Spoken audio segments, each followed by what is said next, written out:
All right, this is lecture 2 in the Revolutions in Russia and Asian Notes section. This one's entitled Totalitarianism Case Study, Stalinist Russia. And so we're going to look at some characteristics of totalitarianism, which is the regime that Joseph Stalin set up when he became the Tsar of Russia.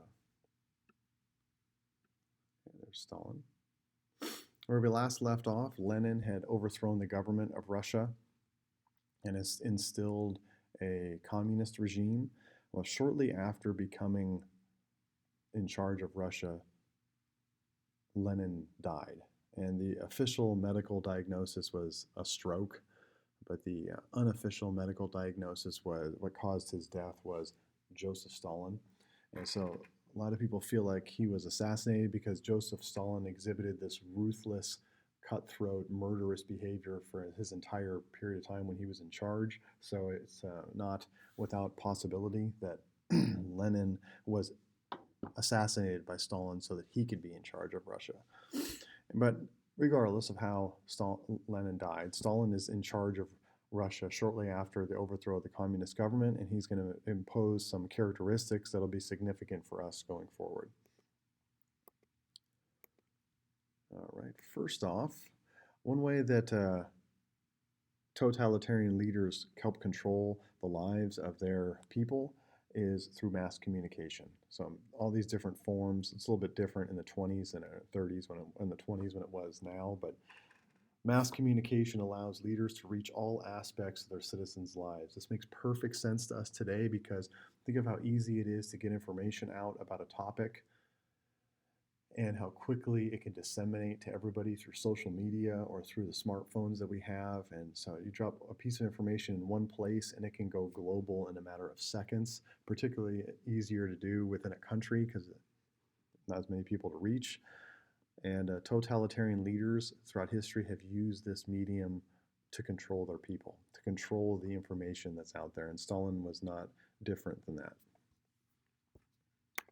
All right, other aspects of totalitarianism is that most totalitarian leaders have a secret police who are not dressed like police. They just look like ordinary citizens, but they're intermixed with everybody, and their job is to listen and then hold accountable when people say things they shouldn't be saying. You can see it in the collar there, the two purposes of a secret police in a totalitarian state. In no particular order, fear and control. That's their job, control people. People in a totalitarian state are always afraid of speaking out loud things that wouldn't be understood in a positive light, that could be taken as criticism because they never know who's listening. And there's people that are whose job it is to listen, mixed in with the society. All right, other aspects of totalitarianism. Indoctrination. It's a constant bombardment with a certain message, particularly from youth, so that when you grow up, you just think straight. This happens to us all the time. I'll give you one example is, I can't say with 100% confident, but I'm pretty confident there has been or there is currently at least a song that you hear constantly that you can sing along the words to it, but if you stopped and you thought for a second, you might think, I don't even like this song. But because you're constantly bombarded with it on radios, on mainstream radio, it becomes ingrained in your mind. So that happens a lot with music, with anything. And totalitarian leaders are able to utilize that very, very well for their own purposes. Another thing that is used by totalitarian leaders is propaganda.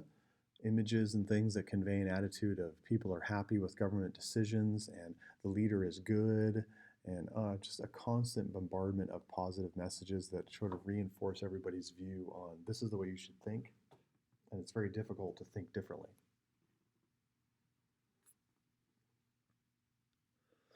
Also, things are going to go wrong, as they always do, and a good totalitarian leader already has in mind who's going to be responsible before something goes wrong. So oftentimes that is small groups of people that don't have enough numbers to really defend themselves, or minority groups of people in a society that there's already a bias towards. Like Hitler did this in Germany.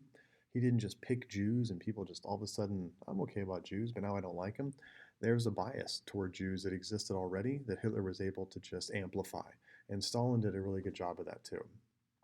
He was not a religious person, so he would always say the church is scheming, the church is trying to control lives. And so there's a lot of easy blame to be put. And then smaller groups of people, like Jewish people, who are not large enough as a community to defend themselves and already are the subject of bias and racial discrimination, cultural discrimination. And something interesting about Stalin is every once in a while he would purge the individuals around him that had a potential to threaten his authority. And through the series of purges that were done by Joseph Stalin over the course of his regime, he was responsible for 8 to 13 million people dying, either people that spoke out against him or individuals that were rising up in the ranks and getting, he felt, threatening his potential long-term authority. So he would just have them killed.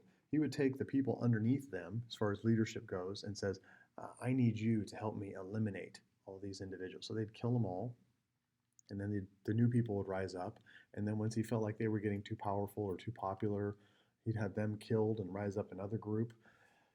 All told, 8 to 13 million people died from these great purges. So for the purpose of our definition, a great purge is a movement by Joseph Stalin to remove individuals from Russian society that could have threatened his leadership.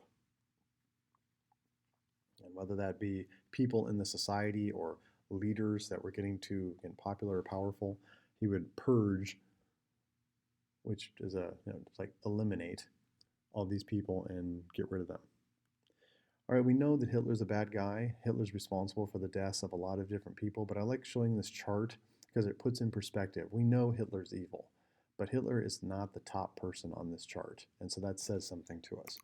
This is a chart of deaths, responsible deaths for deaths that are at the hands of usually dictators. How many people they're responsible for having executed. And if you look at this list here, you see Hitler is number 3, responsible for almost 21 million deaths during his reign, but he's 3rd.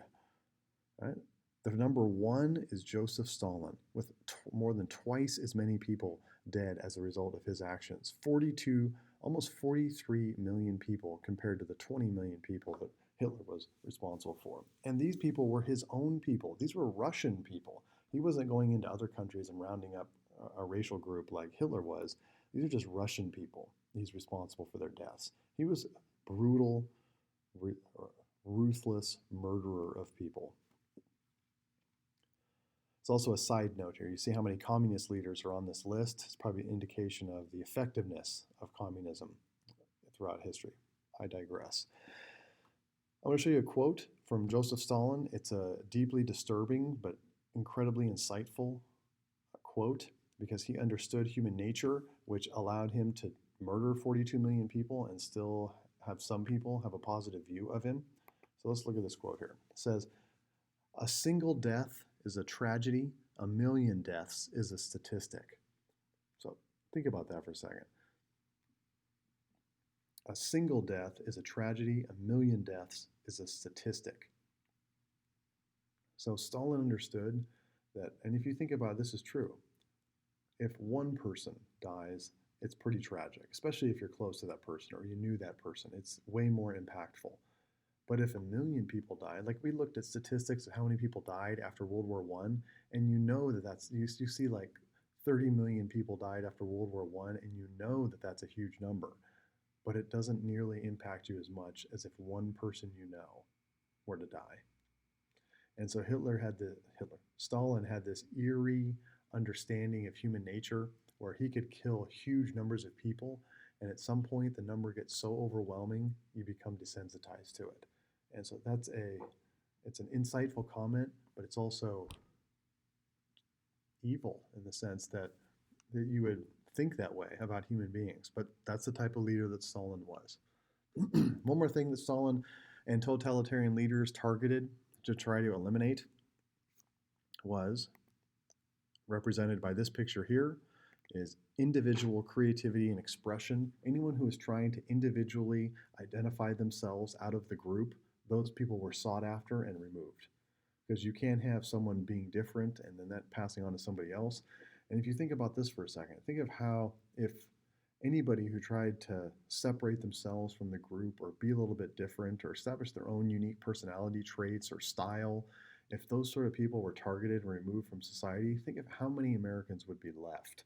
We'd all be gone to some degree. But totalitarian leaders are big on conformity. Everybody looks the same, everybody dresses the same, talks the same, fits in together. And so individual creativity and expression, imagine being punished for that just because you were different, not praised for it, but punished, and punished in a more than just a social consequence sort of way. So those are the characteristics of totalitarianism, and particularly in under Stalin's regime in Russia.